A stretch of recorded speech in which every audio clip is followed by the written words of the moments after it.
Our next story is part of new news. So this one's going to be a quick one, and it's kind of bizarre. Well, the whole thing's bizarre, but it's also bizarre how it ends. So we're in the magical, weird year of 2004. I'm learning, and I looked, my new news folder still has like 200 other stories that I have to go through and find out if they're worth doing anything on. But 2004 was a banner year for weirdness, it's turning out. We're in the city of Rochester, which I believe is in New York. But maybe it's near New York. I'm pretty sure that's where Professor Xavier's School for Gifted Youngsters was in Rochester, but I could be wrong. But we're in the city of Rochester. It's 2004, that magical year. This couple comes in to a church, bringing their 3 kids with them, a 9-year-old, a 7-year-old, and a 2-year-old little baby person, right? They walk into church. It's nighttime. And, in New York, I think in big cities, you can have churches that are open late, or maybe they're 24 hours a day, I don't know.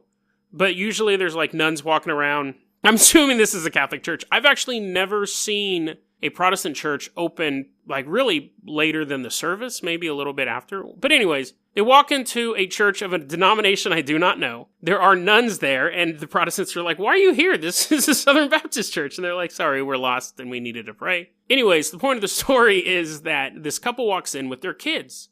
And they're kind of looking around, and no one really pays them any mind. They don't look like super weird, but they're a little sketchy. There's something about them that's kind of making people pay attention to them. Maybe it's just sixth sense. So what happens is one of the workers at the church, one of these nuns who's in the wrong church, is standing there, and I hope it's nuns. I have no idea. But anyways, it says, my notes say church workers. Maybe it was the bingo person. They hear the woman say to the husband, "Let's go make the sacrifice." And then they kind of mill about the church for a while. And at this point, the church workers are like, okay, they didn't seem super sketchy, but they seemed kind of sketchy. And now they're talking about making a sacrifice, so they call the police, which is probably a good thing, especially for what happens next. The police show up, they begin questioning the couple, take the couple back to the station. And when they're talking to the woman, she says, they were going to sacrifice the kids in the church. The 9, the 7, and the 2-year-old. It was their plan to go there, kind of look around, check the place out, and then sacrifice them. It's interesting because I wonder what their plan was with the other people there. I wonder what were they going to sacrifice them too? Like, was there just going to be this long receiving line of sacrificial offerings? Or were they just going to do it so quick and then not worry about it? Because her logic was this. This is what she told the police. She said, Jesus sacrificed himself for her, so she was going to sacrifice her boys to free her soul, which her interpretation of the Bible is a little off, because technically, according to the Bible, when Jesus sacrificed him, it's so funny, I always see a listener drop when I start talking about Jesus, but it'd only be 10 seconds. According to the Bible, Jesus sacrificed himself to save your soul, and then he doesn't go, "Hey man, pay it forward." Like, there was no collateral added to any part of the Bible as far as that goes. But for whatever reason, she had it in her head saying, well, he sacrificed himself for me, so I'm going to sacrifice my kids to free my soul. It's very, very odd. And what I think is interesting about this type of behavior is that she may have had that delusion, but the husband was going along with it.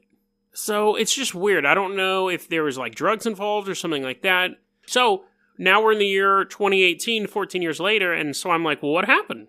No follow-up to the story, no sentence, no conviction, nothing like that, which makes me think that the charges were vacated or she went to get mental counseling. Because technically she didn't commit a crime. I mean, you could say child endangerment or something like that. But as far as I could tell, she was never charged. Now, that doesn't mean she wasn't. It could just be that the news didn't cover it after a certain point. It was just another crazy person in Rochester. But, yeah, weird story. And it's a good thing those people were paying attention to what was going on, because otherwise it could have gotten bad. I mean, understatement. It's 3 kids sacrificed, but, yeah, it could have been pretty sucky. That was a clip from our daily podcast, Dead Rabbit Radio. Dead Rabbit Radio is available anywhere that you listen to podcasts. It's daily paranormal, conspiracy, and true crime news. If you want to hear the full episode that this clip came from, check the link below. Please like and subscribe. And hit that little bell, too. That does some magical stuff. Thanks, guys.